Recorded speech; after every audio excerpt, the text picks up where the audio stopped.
mapambo ya wakfu, Yesu akasema, haya yote mnayoyaona, siku zitakuja ambapo jiwe litaachwa juu ya jiwe, yote yatabomolewa.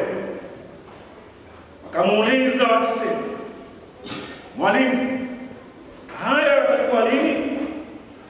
Na iko wapi ishara gani inayodokeza mwanzo wa kutimia haya? Akasema, angalieni msije kadanganya, kwa maana wengi watakuja kwa jina langu wakisema, mimi ndiye, tena wakati umewadia, msiwafuate hao. Mtakaposikia habari za vita na misukosuko, msihangaike, kwa maana hayo hayana budi kutendeka kwanza, lakini si mwisho bado. Kisha akawaambia, taifa litashambulia taifa, na ufalme utashambulia ufalme. Utakuwa na matetemeko makubwa ya nchi huko na huko, na maradhi na njaa, na matisho na ishara kubwa kutoka mbinguni. Lakini kabla ya kutendeka haya yote, watawakamata ninyi na kuwadhulumu. Watawapeleka katika sinagogi na kuwatia gerezani, na mtapelekwa mbele ya wafalme na magavana kwa ajili ya jina langu. Hivyo mtapata nafasi ya kushuhudia. Basi jikazeni mioyo yenu, msifikirie kabla yake namna ya kujitetea, kwa maana mimi nitawapa kauli na hekima ambayo adui wenu wote hawataweza kushindana nayo wala kuipinga. Lakini mtatolewa na wazazi na ndugu na jamaa na marafiki, nao watawaua baadhi yenu. Mtachukiwa na watu wote kwa ajili ya jina langu, lakini hata unywele mmoja wa vichwa vyenu hautapotea.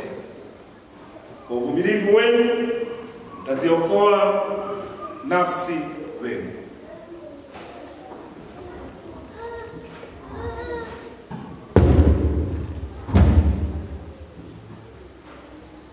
Injili ya Bwana.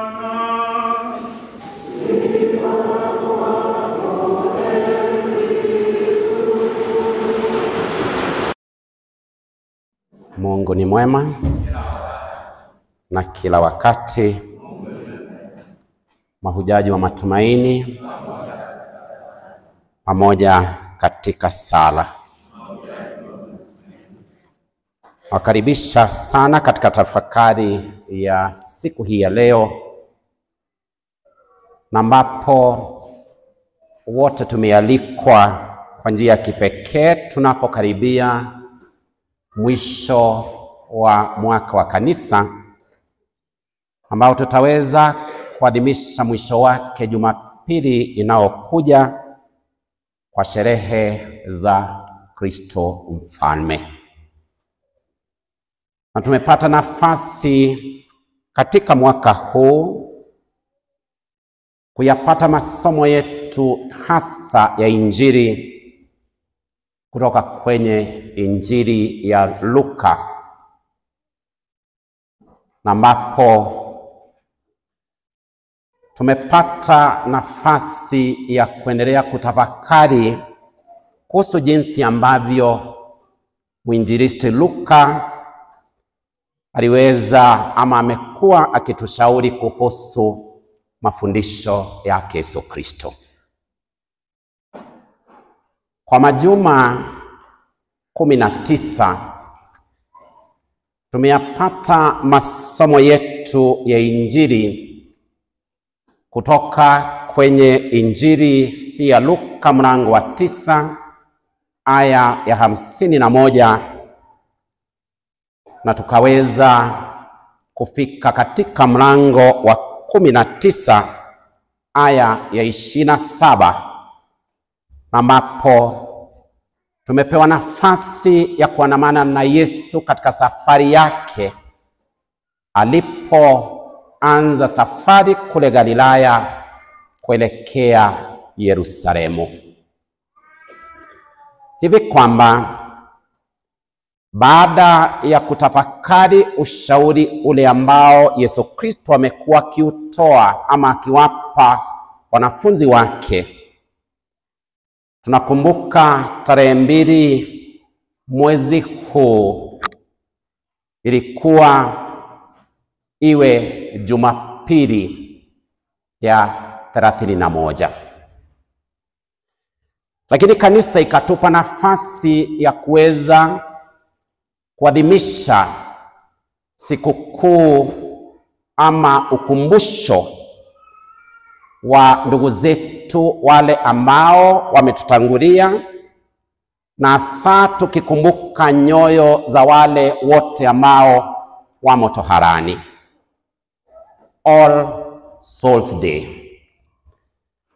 Na tulipokuwa tunatafakari kuhusu nyoyo za hao ndugu zetu ambao wameondoka duniani humu, tulipewa fursa nasi kutafakari kuhusu maisha yetu. Sisi wote tumo safarini, safari ambayo itafika mwisho wake wewe na mimi tutakapotoa hesabu ya jinsi tulivyofanya na haya maisha ambayo Mungu ametujalia. Na hivyo ikawa ni kwako na kwangu kuendelea kutafakari jinsi ambavyo tumejitayarisha hivi kwamba hiyo siku ikawadia leo ama wakati wowote itupate tunayatenda hayo yanayotushikamanisha na Mungu. Na Jumapili iliyopita ilikuwa ni Jumapili ya 32 ya mwaka wa kanisa, na ambapo pia tulikuwa na sherehe ya kuweza kukumbuka kanisa mama, kanisa ambayo ni inawakilisha makanisa yote iliyoko kule Roma, na kanisa inayoambatanishwa na Baba Mtakatifu, the Lateran Church ama the Lateran Basilica. Na tulipokuwa tunatafakari kuhusu hili hekalu ama kanisa hilo, somo la kwanza lilitukumbusha kwamba kila mmoja wetu ni jengo lake Mungu Mwenyezi. Na tulipokuwa tunaelezewa na somo la pili lililotuambia kwamba kila mmoja wetu ndilo jengo lake Mungu Mwenyezi, na hivyo tukakumbushwa na kuambiwa kwamba Mungu anakaa ndani yetu wakati ambapo Roho wa Mungu yuakaa katika hekalu ambalo limo ndani ya kila moja. Na hivyo ni kwako na kwangu tuweze kutazama hili hekalu ambalo ni hifadhi na ni makao ya Roho Mtakatifu, tunaliweka namna gani ili lidumu likiwa safi. Na ndio tuliona hata Yesu Kristo alipofika kule Yerusalemu na kuingia kwa kishindo, jinsi ambavyo alielekea hekaluni na akawakuta watu ambao wamebadilisha hekalu lake Mungu Mwenyezi kuwa nyumba ya biashara. Na ndipo aliwatoa wale wote ambao walikuwa wamefanya hiyo nyumba kuwa nyumba ya biashara kuliko nyumba ya sala. Na ndipo alisema kwamba basi hilo kanisa liweze kubomolewa na kwa siku 3 ataweza kulisimamisha. Akatukumbusha ya kwamba yeye ndiye hekalu linalodumu milele, na hilo ndilo hekalu ambalo tunapaswa kulipa nafasi liweze kuendelea kukua ndani ya kila mmoja wetu tunapoenenda na tunapopangilia maisha yetu kuambatana na hilo litakaloendelea kufanya maisha yetu kukubalika mbele zake Mungu Mwenyezi tunapoyatenda na tunapofanya yale yatakayotujalia tudumu katika neema zake Mungu Mwenyezi.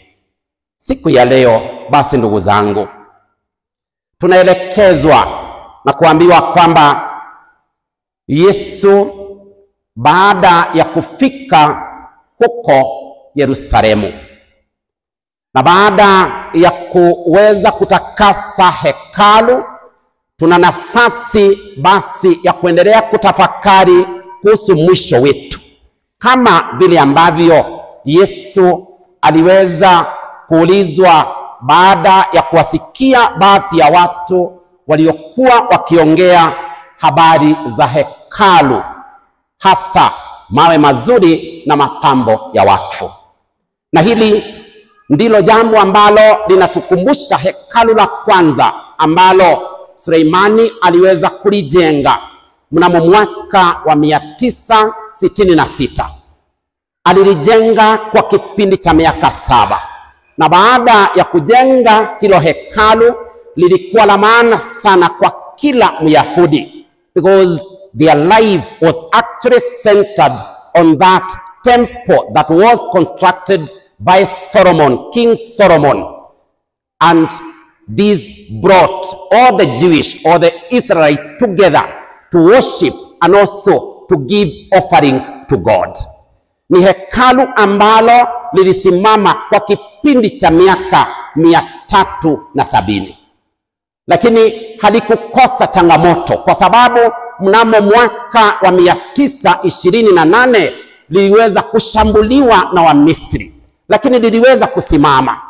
Lakini wakati ambapo Wababiloni walikuja na kulivamia lile hekalu mnamo mwaka wa 587 na 86, hilo hekalu liliweza kubomolewa.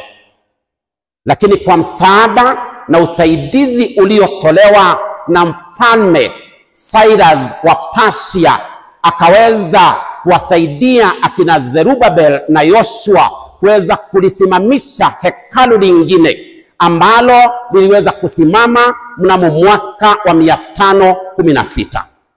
Hivi Yesu alipokuja ama alipozaliwa duniani humu, alikuta hekalu la tatu, na hili hekalu la tatu liliweza kupambwa na kuweza kupanuliwa na Herode mkuu, ambaye alisaidia katika kujenga hilo hekalu linalozungumziwa siku hii ya leo. Na tunaweza tukakumbuka wakati ambapo Yesu alisema, bomoeni hekalu hili na kwa siku 3 nitaweza kulisimamisha. Wao walisema namna gani? Imewachukua kipindi cha miaka 46. Lakini ukweli wa mambo ni kwamba hili hekalu liliwekwa katika msingi na likasimamishwa katika shamba lililokuwa la hekari 35. Na hivyo tuone ya kwamba ilichukua muda mrefu kuliko hata hiyo miaka 46 waliosema, kwa sababu ilianza kujengwa ama kuweza kupanuliwa miaka 20 kabla ya kuja kwake Yesu Kristo, na iliweza kukamilika mnamo mwaka wa 63. Hilo ndilo hekalu ambalo Yesu Kristo alisema kwamba siku zaja wakati ambapo hakuna jiwe litakalokuwa juu ya lingine. Na miaka 6 ama 7 hivi lile hekalu liliweza kubomolewa. Luka anaandika injili yake wakati ambapo hili hekalu limekwisha kubomolewa, kwa sababu tuambiwa kwamba waliweza kujenga hata Colosseum, ni kama uwanja ule ambao waliweka wanyama, ili wale wote ambao wanamkiri Yesu Kristo, wengi walikamatwa na kupelekwa kwenye ule uwanja, na watu wakawa wakisherehekea walipoona wale waliosimama na imani kwake Yesu Kristo wakiweza kulaluliwa na wanyama, na hivyo kwao ikawa ni furaha kubwa. Luka yuaja ili aweze kuimarisha Wakristo wasikate tamaa licha ya mambo haya ambayo wanakumbana nayo. Na ndio hata injili ya siku ya leo imetuambia kwamba yule atakaye vumilia hadi mwisho, huyo basi atakuwa ameokoa nafsi yake, na huyu ndiye atakayepata fursa ya kukutana na Mungu muumba wake na kuishi pamoja naye. Ndugu zangu, tumetoka sehemu mbalimbali, tumefika hapa maana tuna imani na tunajua kwamba ni katika msingi thabiti wa imani, ni katika kudhihirisha pendo tulilo nalo kwake Mungu Mwenyezi, tutaweza kustahimili yote tunapokuwa na nia njema, tukijua kwamba sisi sote siku moja tutakuja kuiaga dunia hii.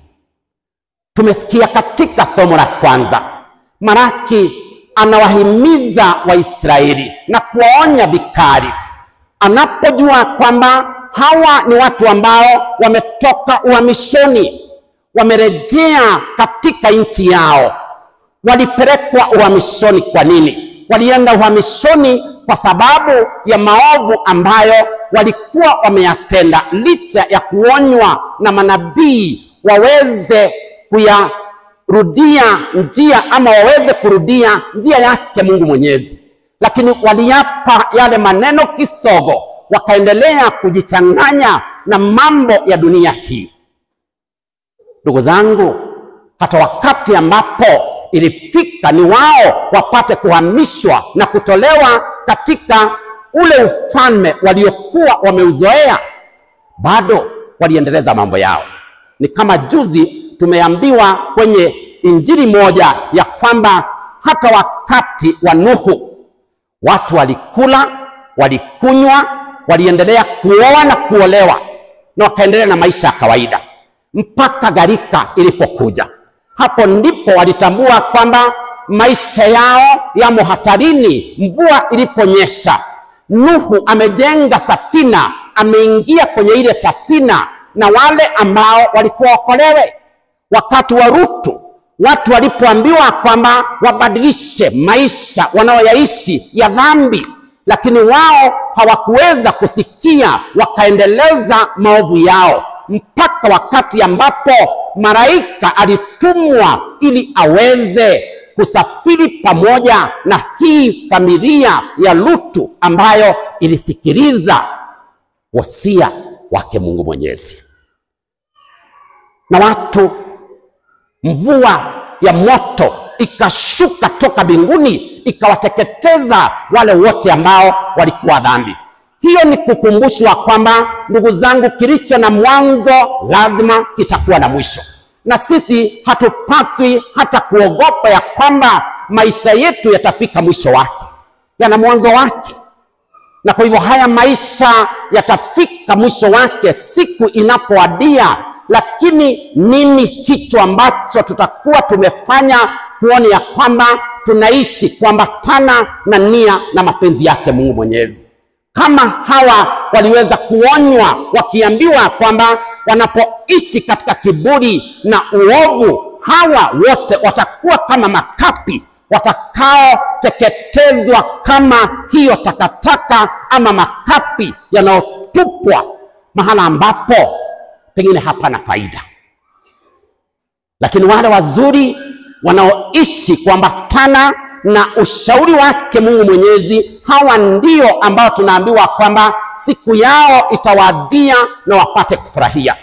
Kwa hivyo tunakumbushwa kwamba kiburi, majivuno na maovu ambayo tunaendeleza hapa duniani yatakuwa ni kizuizi kikubwa kwako na kwangu kuweza kumuona Mungu, tusipogairi na kusema kwamba yametosha.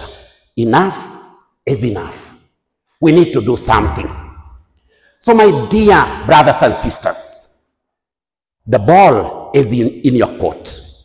Kuna huyu mtu ambaye alikuwa anaelezea kuhusu mchezo wa mpira, a football game in comparison with the Christian life, na kasema kwamba wachezaji wa mpira wa mguu ni 11. Mchezaji mmoja anaweza jituma sana, lakini wale wengine wacheze vibaya. Na hivyo licha ya kujituma sana, huo mpira huenda ukamalizika mumeshindwa. Lakini wote wakajituma. Mambo mawili ndio mchezaji huwa anayatazama. Anatazama alijituma namna gani. Alijituma sana kuhakikisha kwamba amejaribu kuokoa hadhi ya timu yake. Na jambo la pili ni juu ya matokeo. Wanaposhinda ni furaha kubwa kwa sababu wamejituma vizuri ili kuona ya kwamba angalau timu yao imeweza kupata umaarufu kwa sababu walijituma na wameweza kushinda. Nimeona gazeti ya jana wakisema ule Onana aliyekuwa goalkeeper wa Manchester United ambaye baadaye alikataliwa, huyo ndiye aliuza timu ya Cameroon kwenda World Cup just because of one silly mistake. That you can make a silly mistake and you cost your team. The goodness with the Christian life is that it is an individual. Kila mtu tunacheza huu mchezo wa kwenda mbinguni kwa njia gani. It does not mean that we have to depend on the performance of others. It all depends with the performance of each one of us. And this is what we shall account for when we are done with this world. Na ndugu zangu, hapa ndipo tunaambiwa tujirudie. Sisi ndio, we are young Catholic adults. But being young Catholic adults does not mean that we don't have a soul to save. We have a soul to save, isn't it? God is good. Ya kwamba sio tu tuitwe young Catholic adults bila kujua kwamba kuna kitu ambacho kimenileta hapa ili nikuze imani yangu, niweze kukuza mapendo yangu kwa Mungu na niweze kuwa na msimamo katika haya maisha ambayo Mwenyezi Mungu ametuita. Na ndio tunasema kwamba individual performance in this way of salvation is very important. How do we carry ourselves? Gazeti bado ya jana iliweza kuweka utaratibu ya kwamba kwa sababu ya ukosefu wa kazi, leo hii tukitaka kusimama na MCA wetu kutoa fujo tunahitaji kupatiwa 500. On 500 tunabeba mawe. Depending tunabeba hii mawe tukienda kufanya kazi gani. Iwe ni kufukuza mtu kwa shamba lake kwa sababu huyu asema kwamba shamba lake limeibiwa, pewa 500, na tunasema ni sawa, hii kazi tutafanya. Kama ni mbunge, niliona ya kwamba wameandika ni shilingi 1000. So kama unataka kuvuruga, uvuruge mkutano wa kiongozi mwingine, unahitaji kupatiwa 1500 ili ubebe mawe, utoe, upige kelele kule, na baadaye mwisho wa siku unaweka 1000 ngapi? Mnataka tuwalipe ngapi mtoe fujo kwa shetani? Mngetaka tuwalipe ngapi ili tumtolee shetani fujo? Kwa sababu tunajua kwamba huyu ndiye ambaye anatuharibia uhusiano wetu na nani? Na Mungu. Kwa sababu tutakuwa wazuri sana hapa leo kwa sababu bado ni asubuhi, lakini rudi ukutane pengine na mmoja wetu. Baada ya hapa tutasema kwamba hawezi turudi nyumbani bure. Hawezi. Hawezi. Unahitaji kujitibu na kujishukuru kwa sababu ulikuwa umefika molo. Mungu ni mwema. Kwa hiyo bila kujua kwamba umevalia jazi ya lile kanisa ambalo ulitoka ili ukuje uliakilishe hapa, kwa hilo jazi ni wewe umekalia sina tabu na kusema kwamba teremsha Guinness 3 hapa. You know my dear friends, hivyo ndivyo tunavyoenda na tunajisahau ya kwamba sisi ni mabalozi, sio tu wakati ambapo tumo kanisani, hata tukiwa wapi. Niambie ukiona mtu ambaye unamjua vizuri sana, huyu ndiye anayetumika kutoa fujo mahali fulani. Utasema kwamba nini mbaya na watu wetu? Nini mbaya? Kwa nini tuishi katika uovu? Kwa nini tuchongewe, tuwe wachongezi na wachochezi wa uhasama, tunapojua kwamba ndugu zangu waweza kukombolewa, uende ukatoe fujo na ujipate ya kwamba hiyo ndiyo siku yako ya mwisho ya kuhama hii dunia? Because some of them have actually died because of 500 shillings, 1,000 Kenya shillings, 1,500 Kenya shillings. Who is ready to die for Christ? Na ndio wanaambiwa kwamba lazima mjihami. Hata mnapokumbana na mazito ya namna gani, simameni wima ili muweze kudhihirisha kwamba ninyi mumekomaa na mumebombea katika haya mambo yanayotuelekeza katika ufalme wa mbinguni. Ni kama hivyo ambavyo mmeketi hapa, watu fulani waliweza kuunganika na walikuwa watu kama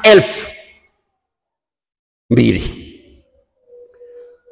Na hakukuwa na uhuru wa kuweza kuabudu. Na baada ya kuingia, watu walijifungia ndani. Baadaye askari wameingia wawili, wakaingilia kule nyuma. Mmoja akabaki pale kwenye mlango na mwingine akaja hapa mbele. Baada ya kufika hapa, akasema kwamba wakafungua mashine zao za kuua. The guy was carrying a machine gun. Na akasema kwamba tumewapa dakika moja. Yule ambaye hatajitenga na huyo Yesu, basi endelee kukaa hapa. Lakini yule ambaye amepewa nafasi ya kujitenganisha na Yesu, ndiye amepewa dakika moja awe ameondoka katika hili kanisa. Ndugu zangu, nani upenda kwenda kwa Baba haraka? Ni nani? Waliposikia hivyo na wakajua kwamba ilikuwa mwiko kuweza kuunganika katika nyumba ya Mungu, na wamepatwa na wamepewa dakika moja, watu walivunjana kwa mlango. Mtu akitoka akisema kwamba huyo Yesu acha akae, mimi wacha niokoe maisha yangu. Na kweli watu waliguza barabara. Kanisa ambalo lilikuwa na watu 2,000, waliobaki ni watu 20 peke yake. Baadaye wale askari wakawatazama wale, wakasema tunawapa nafasi ya mwisho. Kama bado unataka kujishikanisha na huyu Yesu ambaye leo utakutana naye, endelea kubaki. Lakini yule ambaye anataka kujitenga naye, bado nafasi imetolewa. Na wale 20 walisimama kindete, hawakuweza kutoka katika hilo kanisa. Wakasema sisi tuko tayari kukutana na Muumba wetu. Na ndio wale askari, huyu aliyekuwa mbele akacheka. Akasema kwamba hata sisi tulimpokea huyo Yesu wiki jana, lakini tulitaka kuondolea takataka ndani ya kanisa. So you can continue worshiping in peace. We are also Christians. You know, my dear friends, mara nyingi tumestuliwa na kifo wakati ambapo wewe na mimi tunapokumbuka kwamba huenda tukahamishwa kutoka hii dunia, tunaona ya kwamba tumefika mwisho. Why do we fear death? We only fear death because we are not sure where we are heading to. Ni huyu nyanya ambaye nilikuwa nabariki nyumba zao, na nikibariki nyumba nikaingia kwa hii nyumba moja ambayo ilikuwa na altari 2. Altari ya kwanza ilikuwa katikati mwa nyumba na mshumaa mkubwa na msalaba, na altari ya pili ilikuwa pembeni na kamshumaa kadogo bila msalaba. Baada ya kubariki, unajua saa zingine kiherehere ni mbaya, lakini wakati mwingine tena ni nzuri. Kiherehere ikanituma tu, Father, ulize hizi ni za nini? Kwa sababu umeona mshumaa kubwa na msalaba, na pembeni hakuna msalaba, lakini kuna kamshumaa kadogo. Kauliza, shosho, hii ni nini? Akasema ni altari. Kauliza, na ile? Akasema hata hiyo ni altari. Kwa nini 2? Akasema hii ambayo iko hapa katikati, hii ni yangu na Mungu. Ninapoongea na Mungu huwa ninawasha hii, na ndio unaona kuna msalaba. Lakini haya maisha ujui Father, kuna mambo yanaweza enda kubadilika. Ufikirie wewe ni wa Mungu, lakini yale ambayo umekuwa ukiyawaza na kuyatenda ya kutume kwingine. Kwa hivyo ile nayo nimeweka just in case shetani atajua kwamba sikumpoteza sana. So kwa hivyo ile ambayo iko pembeni ni ya nani? Lakini ndugu zangu, tunapojiangalia, huyu mama alikuwa na ukweli. Maana tulipobatizwa, nani ambaye alisema hajaatana na shetani? Ni nani? Wale ambao wamebatizwa. Kama hujabatizwa, maybe tutauliza Father siku ya leo atukubalie, hata bila catechism tukubatize tu, wewe urudi nyumbani ukiwa sawa. Lakini utalazimishwa, tutasema baada ya hapa, anayetaka kubatizwa kama vile ambavyo anasema anayetaka kuokoka, basi ajongee hapa mbele. Sisi tutasema anayetaka kuokoka, juu tunajua ukishabatizwa ushaokoka na umeanza safari ya wokovu, si ndio? Hivyo jitayarishe, anza kutafuta mtu wa kukusimamia, lakini utabatizwa ukirudi kwenu. So ndugu zangu, kile ambacho nataka kusema ni kwamba hata sisi tuna altari mbili. Kuna ile ambayo baada ya kubatizwa we really showed that we are serious with this life. We have chosen Christ and Christ alone. And having chosen Christ, my dear friends, we are supposed to stick to the script, because we know for sure that is the only life that would save us. Because after all, kwani tunakaa hii dunia mara ngapi? Miaka mingapi? You know Joseph Stalin wa Soviet Union. It was a communist country. That guy was a seminarian.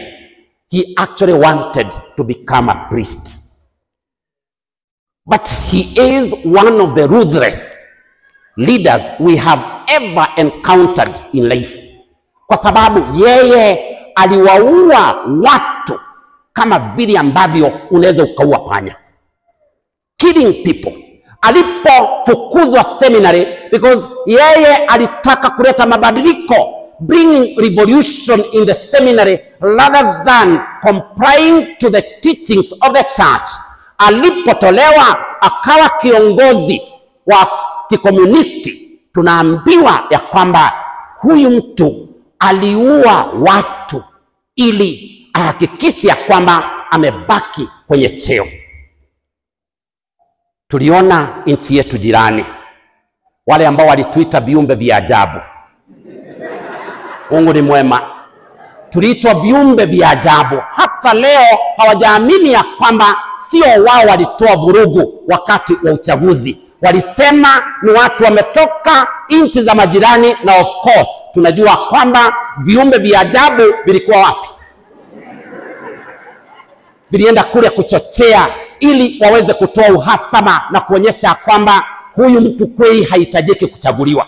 Lakini ndugu zangu, haijalishi mtu anakuita nini, mradi unajua ni wapi unaelekea.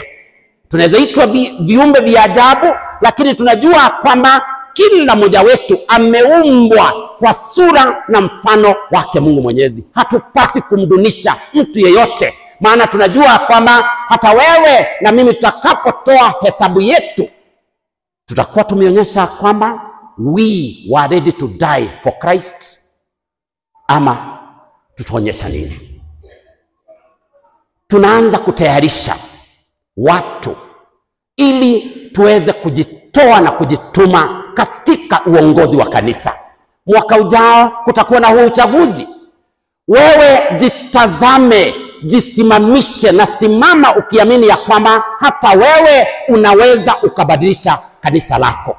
Na kubadilisha kanisa lako haimaanishi ya kwamba utakuja na mafundisho yako tofauti. La, lakini nini ambacho wewe na mimi tunaweza tukajitoa ili siku moja tuweze kukumbukwa kwamba tuliweza kuongoza, na tulipoongoza tuliweza kukua kwa kiwango kikubwa. Because it is not enough to be called a chairman, a secretary or a treasurer. What services are you ready to offer? Na ndiyo leo katika somo la pili Paulo amesema kwamba mtu asiyefanya kazi hahitaji kula. Na yeye amesema yeye hakuwategemea watu ili apate kuendeleza injili yake Yesu Kristo. Alifanya kazi na mikono yake, na alipofanya kazi na mikono yake alijisimamia katika mahitaji yake, na akaona ya kwamba hakuna mtu aliyekwazika kwa sababu alimtegemea ili aweze kutoka ng'ambo hii kwenda ng'ambo ya pili. Na hiyo ndio inatuonyesha kwamba Mungu anakutana na sisi katika hizo kazi ambazo tunazifanya. Hatupaswi kutelekeza majukumu yetu, bali tunapaswa kujituma na kuona ya kwamba twafanya ile kazi ambayo inatushikamanisha na Mwenyezi Mungu. Ndugu wapendwa, nini ambacho unaweza ukafanyia kanisa lako? Nini hicho unachoweza kufanyia kanisa lako? Nini hicho ambacho unaweza ukafanyia familia yako? Na ndio tumeambiwa ndugu watawasaliti ndugu wenzao. Na Yesu alisema haya, msipowachukia baba, mama, watoto, ndugu na hata nafsi yako, unistahili mimi. Kumaanisha kwamba sio hiyo chuki ambayo tunaielewa, lakini ni kusema kwamba tusipompa Mungu nafasi ya kwanza katika maisha yetu, basi tutakuwa tumepotea. Maana twaelewa kwamba mwisho wa siku tunaelekea kwa nani? Tunaelekea kwa Mungu. Twaelekea kwa Mungu. Haya maisha ni maisha ambayo hatupaswi kusahau. Ni wangapi wetu ambao tuko hapa bado tumo vijana, ndio tunaitwa young Catholic adults. We are still young. There is something we can be able to do, especially when it comes to the life of the sacrament. Ni wangapi wetu hapa ambao pengine wajaoa ama kuolewa, lakini wako kwenye kikundi na wapokei? Kazi ni kuterezea tu kwa kiti, na kuna maji imemwagwa, unaterezea tu hapo. Nimeona hiki ni kikundi kizuri sana ambacho ninaweza nikakuja na nikae nikubariki. Fanya hima, jiulize utapokea lini. Bado kuna vijana hapa young Catholic adults ambao hawajafunga ndoa lakini wanakaa pamoja. Utafunga ndoa lini? Utafunga ndoa lini? Juzi nimebariki ndoa ambao ninaweza nikasema kwamba tumeng'ang'ana kuvuta huyo mtu. Alikuwa na miaka 75, which is okay. Mungu amemweka mpaka 75. Nani wewe amekuambia utafikisha 75? Na unakaa na mtu wa mtu. Unaona watu wanafunga ndoa, kazi yako ni kukombolewa, kuja uimbe kwa sababu na sauti nzuri. Na hata unatoa wimbo, wewe ambao umebaki kwa kiti unajiuliza nini? Hiyo, unajua saa zingine ndugu zangu tuelezane ukweli. Hakuna haja ya kukalia dhambi zako na haujui kama ukilala hautaamka tena. Ushaijiona by the way ya kwamba tunakumbukaga Mungu tunapoenda kulala? Sasa hizo ndio tunaomba Mungu, tunaomba tu tulinde huu usiku. Lakini mchana uking'aa hukumbuki Sara. Ushaamka kiguna njia kwenda kutafuta. Ndugu zangu, tunaambiwa ombeni kila wakati, na ndio tunasema Mungu atabariki kazi na bidii ya mikono yetu. Tusiwe na kikundi ambacho kinadhararisha sakramenti za kanisa. Pengine hata kuna mtu ambaye yumo kwenye kikundi hiki ambaye hajabatizwa. Alitoka kanisa lingine, amekuja hapa, ameuliza, by the way, mafundisho ni miaka mingapi? Mwaka 1.5. Mwaka 1.5 dini. Na unakuja mara moja kwa wiki, lakini wewe umejaza ati unakuja kila siku. Ni mara moja ama 2 kwa wiki. Lakini umeona ya kwamba haya mafundisho yataniweka sana. Utasema namna gani umeng'ang'ana kumtafuta Yesu Kristo? Wewe ukisikia kwamba mkutano wetu ni Maonarok, kuzitafuta haraka haraka, ili usimamie wapi? Mount Narok. Ukisikia kwamba mkutano tumepanga ni Kirengeti, sijaienda, ni pesa ngapi? Hebu tuelezewe. Ndugu zangu, hapa kwenda mafundisho hakuhitaji pesa, ni kuja kujituma. Na hivyo ndivyo Yesu anavyozungumzia. Tuboreshe imani yetu, tukuze hiyo imani. Na tunapokuza imani yetu, hakuna mtu ambaye atasukumwa, maana tuna msukumo wa Roho aliye ndani yetu anayetuelekeza katika njia iendao mbinguni. Simung'ang'ane na mimi ning'ang'ane. Tukijaliwa kukutana ni sawa. Tusipokutana, then utajua kwamba wewe ama mimi tulichagua barabara mbaya. Ni kama hii ya huyu Mkristo ambaye alikufa, na baada ya kufa akaenda kwa shetani, akaona padri, hata yeye ako kule, akasema, Gai, hata ye father uko hapa. Akasema, unashangaa na hata askofu na sister wako hapa. Sasa badala tushangae kwa shetani, wacha tushangae tukifika kwa nani? Na ndio huyu Venerable Fulton Sheen alisema kwamba there'll be 3 surprises in heaven. The first surprise ni kujipata binguni na hukufikiria kwamba unaweza kufika binguni. Umefika huko na umekaribishwa kwa vifijo, nderemo na hoehoe ya kwamba karibu mwanangu, umeyatenda yale yaliyokubalika. So that will be the first surprise. The second surprise ni wale ambao tunadhani ya kwamba kwa sababu mimi nahubiri neno la Mungu direct, naenda kwa Mungu. Unafika kule, unaulizwa wewe ni nani? Kama huyu father ambaye aliulizwa, wewe ni nani? Anasema, hata uoni nimevalia kora na unaniuliza. Mimi hata nilihudumu katika kanisa la St. Mary's. Anaambiwa, ndugu yangu, hapa sio, tunakwambia kuja polepole. Na tumesikia kiburi ni kibaya. Usijifanye unajulikana kwa sababu umevalia nini? Kora. Kaambiwa, hebu jitambulishe. Kasema, naitwa Father George Munyaka. Okay. Akatafutwa kwenye vitabu, ametafutwa, akapatikana kule chini kabisa. Na ndio huku alijijaza ni kama yeye anatangulia wengine kwenda mbinguni. Akapewa taji la Carton. Akalalamika, akasema kwamba nimeona taxi driver ambaye alikuwa anabeba hapo nje ya kwetu na waingia ndani ya kanisa. Unawezaje mpatia taji maridadi kushinda hii yangu? Akaambiwa, hapa tunalipa mtu na matokeo ya kazi yake.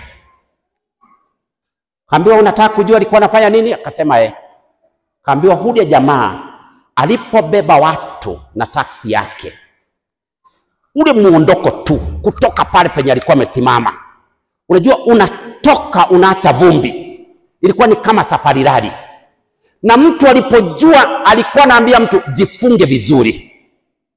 Jamaa akitoka, vile ambavyo anaendesha ile gari ili kuweka katika sara mwanzo wa safari mpaka mwisho wa safari.